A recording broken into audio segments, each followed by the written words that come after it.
A long time ago, in a land surrounded by endless forests, high mountains, and flowing rivers, there was a village called Zubari. This village was small, but it was known far and wide because of one person, Princess Amani. She was not just any princess. Amani was the most beautiful woman anyone had ever seen. Her skin glowed like the morning sun, her smile lit up the darkest day, and her voice was soft and sweet like a lullaby. But it wasn't just her beauty that made Amani special. She was kind and wise. She treated everyone with respect, whether they were rich or poor. She listened to the villagers' problems, helped the children, and cared for the sick. Everyone in the village loved her. Despite all this, there was one thing about Princess Amani that puzzled everyone. She was not married. Men came from far and wide to ask for her hand, bringing gifts of gold, jewels, and fine cloth. Yet none of them succeeded. It wasn't because Amani didn't want to marry. The reason was her father, King Jabari. The king had set a condition for anyone who wanted to marry his daughter. If you wish to marry Princess Amani, he would say, you must first defeat the monster that lives on the great mountain. This monster was no ordinary creature. It was huge, with scales that shone like metal, eyes that glowed like fire, and claws sharp enough to cut through stone. Its roar could shake the earth, and it breathed fire that could burn down entire forests. The great mountain, where it lived, was covered in thick fog and surrounded by steep cliffs. The path to the mountain was dangerous, but the monster was the real challenge. Many brave warriors had tried to defeat the beast. They came with sharp swords, strong shields, and promises of victory, but none returned. Some vanished completely, while others came back with deep wounds, too afraid to speak of what they had seen. The villagers whispered stories about the monster, saying it was undefeatable. One day, in the same village, there was a young man named Kofi. Kofi was not rich, nor was he a warrior or a prince. He was a simple farmer. He spent his days planting crops, caring for his animals, and helping his neighbors. He didn't wear fancy clothes or carry shiny weapons, but Kofi was special. He had something that couldn't be seen, a brave heart. Kofi had admired Princess Amani for years. He often saw her walking through the village, smiling and helping people. To him, she wasn't just a beautiful princess, she was kind and strong, and he dreamed of being the man who could stand by her side. One morning, as the sun rose, Kofi made a decision. He would fight the monster and win Princess Amani's hand. The villagers were busy in the marketplace when Kofi stood in the middle of the square and shouted, I will defeat the monster and marry Princess Amani. The square fell silent. People turned to look at him, their eyes wide with shock. Kofi, are you serious? One man asked, his voice full of doubt. You're just a farmer, a woman exclaimed, shaking her head. Do you even know how dangerous that monster is? Another man added. But Kofi didn't waver. He stood tall and said, I may be a farmer, but I have the courage to do what others fear. I will not run away. The news of Kofi's decision spread quickly through the village. Soon, he was standing before King Jabari in the palace. The king sat on his grand throne, looking down at Kofi with a serious expression. Princess Amani was there too, her eyes filled with curiosity and concern. You wish to fight the monster? The king asked, his deep voice echoing in the grand hall. Yes, Your Majesty, Kofi replied, his voice steady. The king's eyes narrowed. Many men have tried and failed. Do you understand the danger you face? I do, Your Majesty, Kofi said without hesitation. The king studied him for a moment, then nodded. Very well, you may go, but know this, if you fail, no one will come to save you.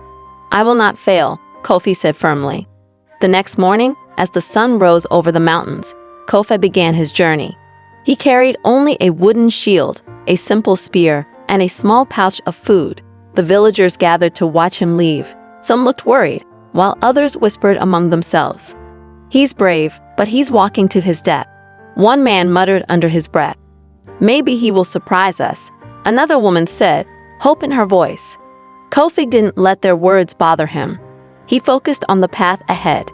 The journey to the great mountain was long and dangerous. Kofi walked through dense forests, where the trees grew so tall, they blocked out the sun. He crossed rivers with strong currents, slipping on the wet rocks, but always pushing forward. He climbed steep hills, his muscles aching with every step, but he never stopped. After 3 days, Kofi finally reached the base of the great mountain. The air was cold and heavy, and an eerie silence filled the forest around him.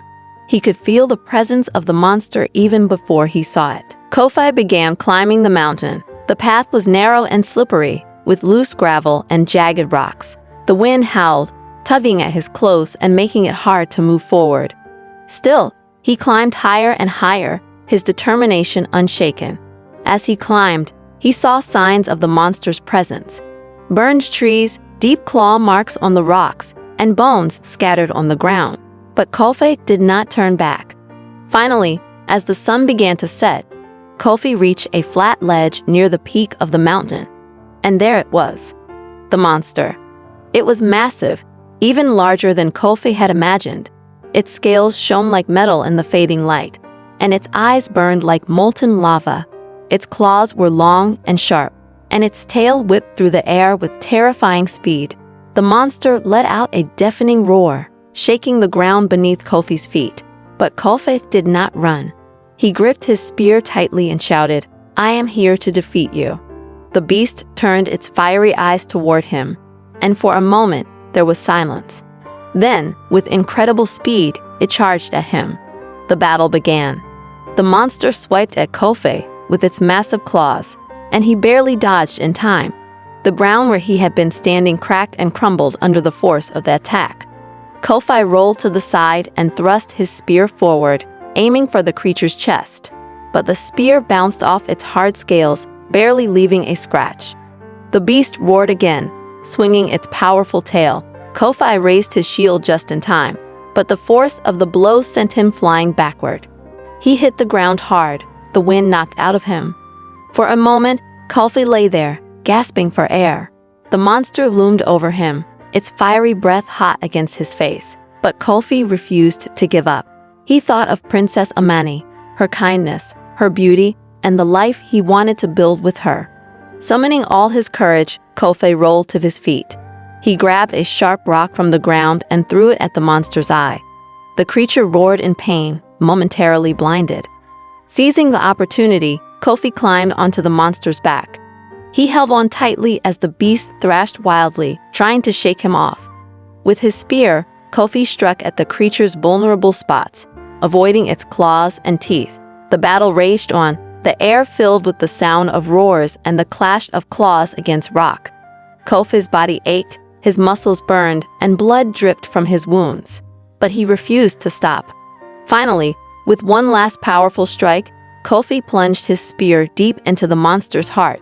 The creature let out a final, earth-shaking roar before collapsing to the ground. Its massive body lay still, and the mountain grew silent. Kofi stood over the beast, his chest heaving with exhaustion. He had done it. He had defeated the monster. When Kofi returned to the village, the people erupted in cheers. Children ran to him, shouting his name, and the elders bowed their heads in respect. Kofi stood before King Jabari, his wounds fresh, but his spirit unbroken. The king looked at him with pride and said, "You have done what no man before you could. You are brave, strong, and worthy of my daughter." Princess Amani stepped forward, her eyes filled with admiration.